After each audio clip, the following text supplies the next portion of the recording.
ሰላም ወደ ተከበራችሁ የንቁ ሚዲያ ቤተሰቦቻችን ከንቁ ሚዲያ የዕለተ ማክሰኞና ያልናቸውን ዜናዎች ወደ እናንተ ይዘን ቀርበናል። ከዜናዎቹ ጋር ያድናት ነኝ። አብራችሁን ቆዩ። በጻድቃኔ ደብረ ምጥማቅ ቅድስት ማርያም ገዳም ድንገት በተከሰተው የመሬት መንሸራተት ምክንያት የ14 ሰዎች ሕይወት ያለፈ ሲሆን 5 ሰዎች ላይ ጉዳት መድረሱን ሀገረ ስብከቱ አስታወቀ። እንደሚከተለው ይቀርባል። በሰሜን ሸዋ ሀገረ ስብከት በጻድቃኔ ደብረ ምጥማቅ ቅድስት ማርያም ገዳም ድንገት በተከሰተው የመሬት መንሸራተት አደጋ የ14 ሰዎች ሕይወት ሲያልፍ በ5 ሰዎች ላይ ከፍተኛ ጉዳት መድረሱን ሀገረ ስብከቱ አስታወቀ።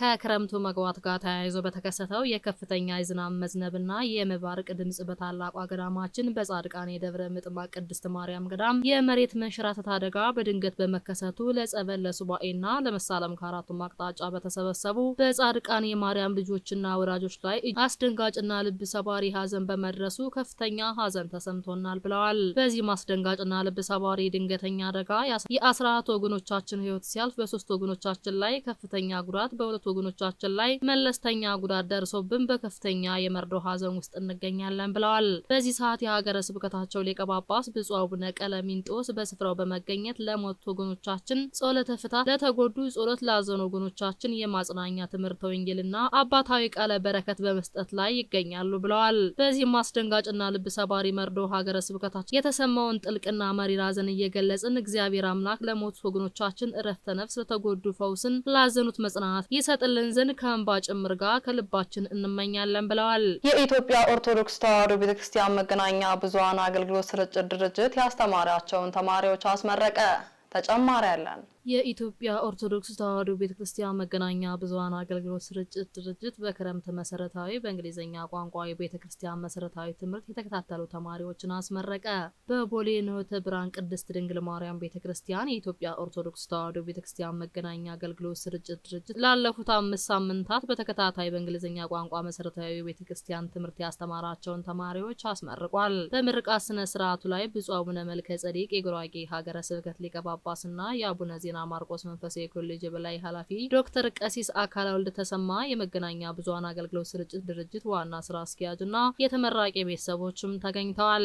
መርሃ ግብሩ የቤተክርስቲያኗን እምነት ስርዓትና ታሪክ ዓለም አቀፍ ይዘት ባለው መልኩ ለተተኪው ትውልድ ለማስተላለፍ ታስቦ የተዘጋጀ መሆኑን ገለጻ ተደርጓል። በተለይም በውጭ ሀገር ለሚኖሩና በትምህርተ ወንጌል ዙሪያ ዓለም አቀፍ ተደራሽነት ለመፍጠር የሚፈልጉ ወጣቶች ትልቅ አቅም መገንባቱ ተጠቁሟል። ብፁዕ አቡነ መልከ ጸዲቅ የጉራጌ ሀገረ ስብከት ሊቀ ጳጳስና የአቡነ ዜና ማርቆስ መንፈሳዊ ኮሌጅ በላይ ኃላፊ ታዳጊዎቹ ስለ እምነታቸው በእንግሊዝኛ ቋንቋ መማራቸው በውጭ ሀገር ሲኖሩ እንዳይቸገሩ እንደሚረዳቸው ገልጸው ከዚህ ጎን ለሀገር ውስጥ ቋንቋ ቅድሚያ መስጠት እንደሚገባ አባታዊ መልእክትም አስተላልፈዋል።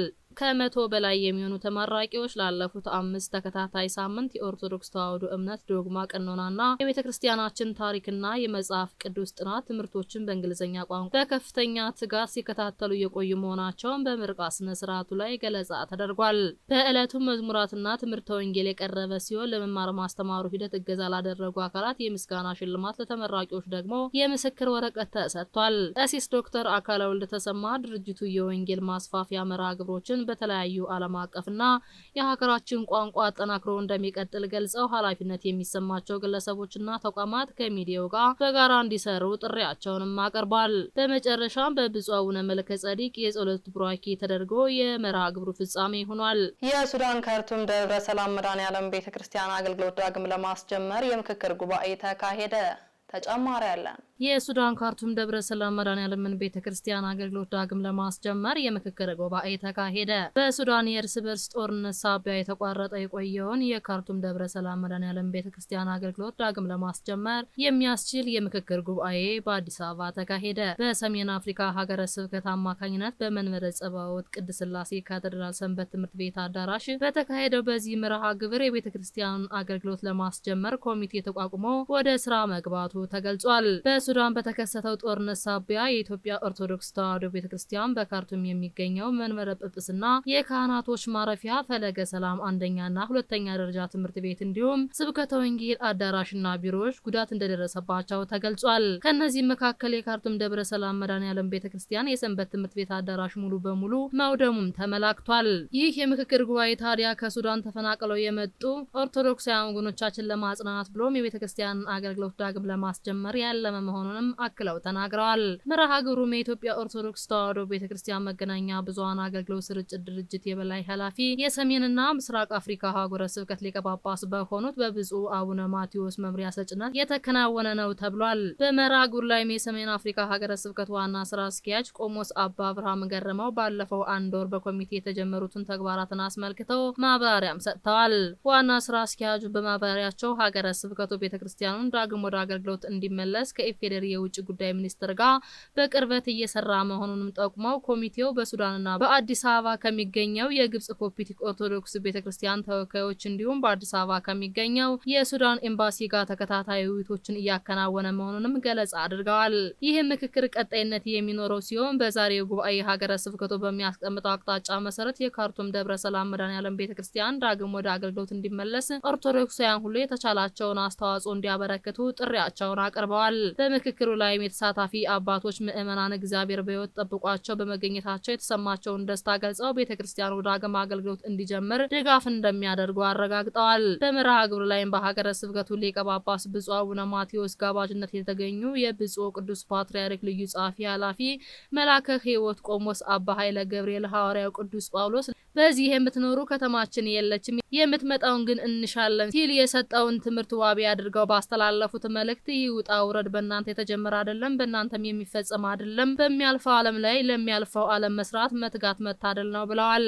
መላከ ሕይወት ቆሞስ አባ ኃይለ ገብርኤል እውነት ነው፣ ዓይን ከለመደው አካባቢ ሰውነት ከለመደው አየ ሲል ላይ ህመም አለው። ነገር ግን ይህን ቀን ያልፋል፣ እግዚአብሔር ቀን ያመጣል። ስደተኛ አዛኝ ነው፣ የመጨረሻ እንባ አይደለም ያስከፈለን፣ ግን ከእንባ በኋላ ደስታ ይከተለዋል። የጉዟችን መጨረሻ እግዚአብሔር ነው ሲሉ ተናግረዋል። በዕለቱም በተከናወነው በዚህ ጉባኤ የካርቱም ደብረ ሰላም መድኃኔዓለም ቤተክርስቲያን ታቦት ሕግ፣ ንዋያተ ቅድሳና ሌሎቹ የቅድስት ቤተክርስቲያን ንብረቶች ምንም ጉዳት ሳይደርስባቸው ወደ ኢትዮጵያ እንዲገቡ ጥረት ላደረጉ አባቶችና የመንግስት አካላት ሁሉ ምስጋና ተደርጎላቸዋል። ከ3 ዓመት በፊት በሱዳን በተቀሰቀሰው የእርስ በርስ ጦርነት ሳቢያ አገልግሎት ተቋርጦ የቆየው የታሪካዊ ቤተክርስቲያን ከኢትዮጵያ ኦርቶዶክስ ተዋሕዶ ቤተክርስቲያን ምዕመናን በተጨማሪ ለኤርትራ ኦርቶዶክሳውያን ዘርፈ ብዙ መንፈሳዊና ማህበራዊ አገልግሎት ሲሰጥ መቆየቱንም አክለዋል። የካርቱም ደብረ ሰላም መድኃኔዓለም ቤተክርስቲያን ከ50 ዓመታት በፊት በግርማዊ ንጉሠ ነገስታት ቀዳማዊ አጼ ኃይለ ሥላሴ አማካኝነት በካርቱም ከተማ ደረጃ 1 በሚባል ስፍራ የታነጸ ታላቅ ቤተክርስቲያን መሆኑንም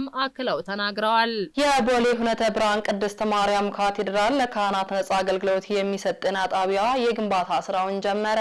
እንደሚከተለው ይቀርባል። የቦሌ ሁነተ ብርሃን ቅድስት ማርያም ካቴድራል ለካህናት ነጻ አገልግሎት የሚሰጥ ጤና ጣቢያ የግንባታ ስራውን መጀመሩን ገልጿል። በአዲስ አበባ ሀገረ ስብከት በቦሌ ክፍለ ከተማ ቤተ ክህነት ስር በምትገኘው ሁነተ ብርሃን ቅድስት ማርያም ካቴድራል በርከት ያሉ የቤተ ክርስቲያን ሕያው ተልዕኮ መሰረት ያደረጉና የሚያግዙ የራስ አገዝ ልማቶችን እየሰራ መሆኑን የሚዲያችን ያለፉት ቅኝቶች ያስታውሳሉ ብለዋል።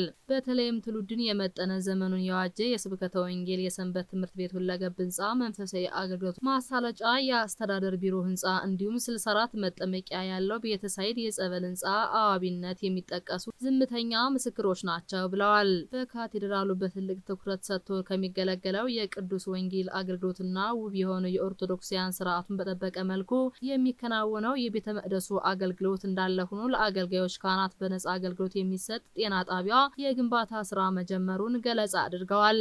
ቤተክርስቲያን የፈዋሽ አምላክ መመለኪያ ፈውስ የሚገኝበት ቤተሳይድ በመሆኗ አዳኙ መድኃኔዓለም በማመን በመንፈሳዊ ስጦታ በጸበል በስጋ ጥበብ በሕክምና ምዕመናን ፈውስ እንዲያገኙ በማሰብ ከጸበሉ በተጨማሪ ጤና ጣቢያ መገንባቱ አስፈላጊነቱ ታምኖበት በካህናት ጸሎት ተባርኮ ስራ ተጀምሯል ብለዋል። የጤና ጣቢያው ግንባታ በከተማው በሚገኘው አጥቢያ አብያተ ክርስቲያናት ደረጃ ፈርቀዳጅ እንደሆነ የተነገረለት ሲሆን ለጸሎት ነጋ ለኪዳን በማለት የሚያገለግሉትን የደብሩን ካህናት ከብዙ እንግልትና ወጪ በታደገ በነጻ አገልግሎት መስጠት በቦታ ርቀት በሰዓት ማጠርና በገንዘብ ማነስ የሚፈጠሩ መንፈሳዊ አገልግሎት መስተጓጎል ከመቀነስ አኳያ ድርሻው ሰፊ ነው ብለዋል። በዛሬው ዕለትም ከጤና ጣቢያው በተጨማሪ በስርዓተ ቤተክርስቲያን በተክሊል በቅዱስ ቁርባን ከብረው ጋብቻቸውን ለሚፈጽሙ ኦርቶዶክሳውያን ትዝታቸውን የሚያስቀምጡበት የጋብቻ ስነ ስርዓት በታሪክ የሚያስቀምጡበት የፎቶና ቪዲዮ መቅረጫ ቦታ ፋውንቴን እንዲሁም ለዕለት ገብርኤል ለተባለው ኦርቶዶክሳውያን መታሰቢያ የሚሆን እንዲሁም ምዕመናን ከነቤተሰቦቻቸው ሲመጡ